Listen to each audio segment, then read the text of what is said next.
Coucou les amis, je vous retrouve avec le thème astral de Bruno Rotaillot. Donc il est Scorpion, ascendant Scorpion. Le soleil est à 27 degrés du signe du Scorpion, très proche de l'ascendant. C'est une personnalité qui est très autoritaire, il a besoin de décider, il a besoin de diriger.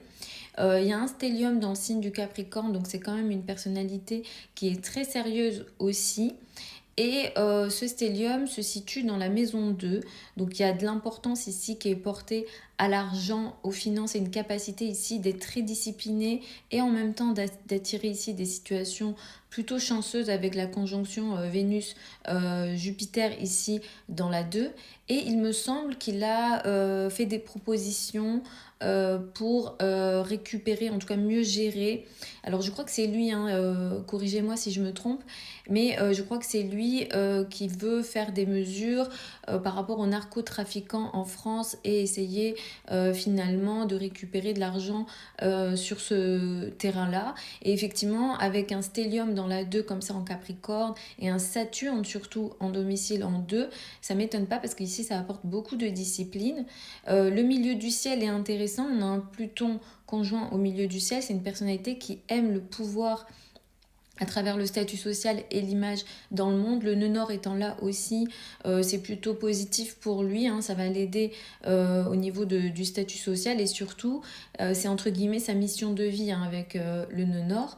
Moi, ce qui peut m'intéresser beaucoup le concernant, c'est surtout pour cette année 2025, donc notamment au mois de mars et au mois de septembre, au vu de la fragilité quand même du gouvernement français. Au mois de septembre, ce qui va être intéressant, c'est que les éclipses vont se produire sur son axe 4-10. Ça va être très important. Il y a des changements potentiels le concernant par rapport à son poste. Alors, est-ce que on va changer encore de gouvernement ou est-ce que lui ne restera pas à son poste ou est-ce que son poste va évoluer ou est-ce qu'il y aura ici des sortes de scandales et des événements majeurs concernant sa carrière? C'est tout à fait possible, il y a beaucoup de changements qui vont le concerner, surtout sur la deuxième partie de 2025.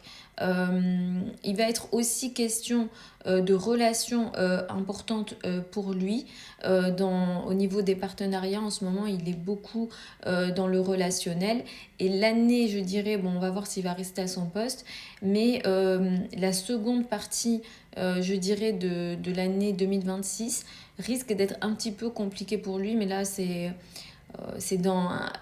Enfin, c'est pas de suite et on ne sait pas au vu de l'actualité qui bouge très rapidement en France. Je ne sais pas s'il va rester, mais s'il reste à son poste, la seconde partie de 2026 me paraît un petit peu compliquée.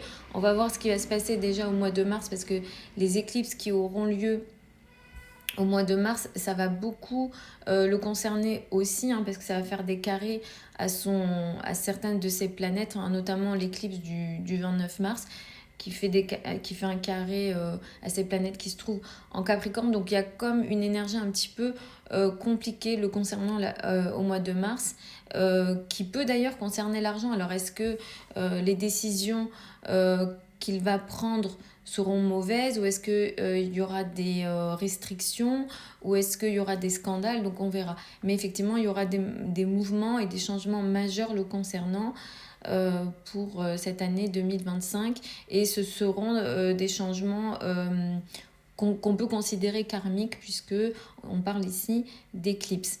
Son Mercure est assez intéressant parce que son Mercure est en Scorpion, donc ça c'est des personnes qui aiment quand même conserver en eux ce qu'ils pensent. À côté de Neptune, il peut être très dispersé, mais en 12 ici, effectivement, il est très secret par rapport à ses idées. Il n'aime pas dire toujours ce qu'il pense. Voilà les amis, j'espère que c'est une interprétation qui vous a plu. N'hésitez pas à me poser vos questions dans l'espace commentaire. Vous avez plein de liens au niveau de mon profil si vous souhaitez une étude de votre thème astral ou si vous souhaitez apprendre l'astrologie avec moi. Je vous embrasse et je vous retrouve lors d'une prochaine vidéo.